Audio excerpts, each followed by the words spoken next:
저희 병원에 많은 암 환자분들이 찾아오는데 네. 첫 번째 하는 말이 다 이거예요. 뭐요? 나 아무렇지도 않았다.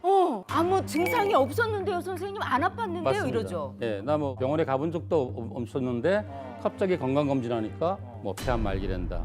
내시경 한번 해보니까 위암 말기랜다. 이래서 이제 분노가 시작되는 거죠. 실제 세계보건기구에서 발표한 내용을 보면은 우리 인구 집단 속에서 5%만 건강한 사람이고 20%는 이미 환자라고 진단받은 사람이고 그리고 75%는 미병 상태라 그래가지고 질병 전 단계라 그러죠. 야, 그 귀로에 놓인 게 75% 그렇죠. 정도 된다라는 그렇죠. 거네요. 예. 예비 환자가 될 맞습니다. 것이냐, 예. 예비 건강한 사람으로 돌아갈 것이냐 이거네요. 예, 그러니까 앞서 본 가정주부 이 A 씨도 마찬가지죠. 결국은 이제 왜 이렇게 갑자기 이런 진단을 받았느냐? 결국은 면역이 노화가 됐다. 면역 노화에 그 답이 있는 것이죠. 예, 면역 노화요? 예. 면역력도 늦나요?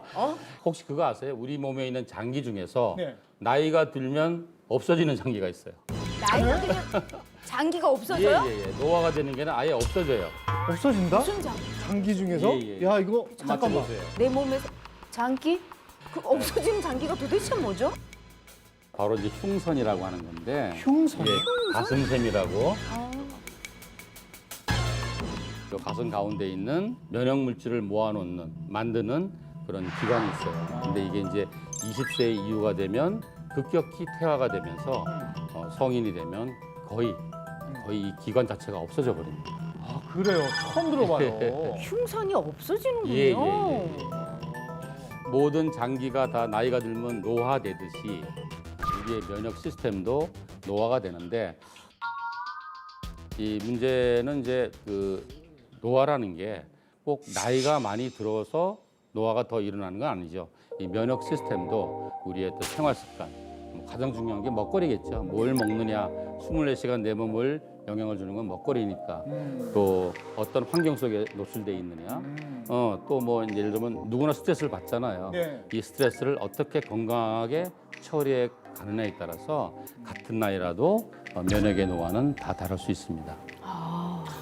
그런데 이제 결국 그 면역 노화 증상을 간과하고 그냥 이렇게 넘긴다면 결국 그 앞서 만난 우리 가정주부 A 씨 사례처럼 우리나라 사망 원인 1위인 바로 암까지 유발될 수 있다는 거 아닙니까?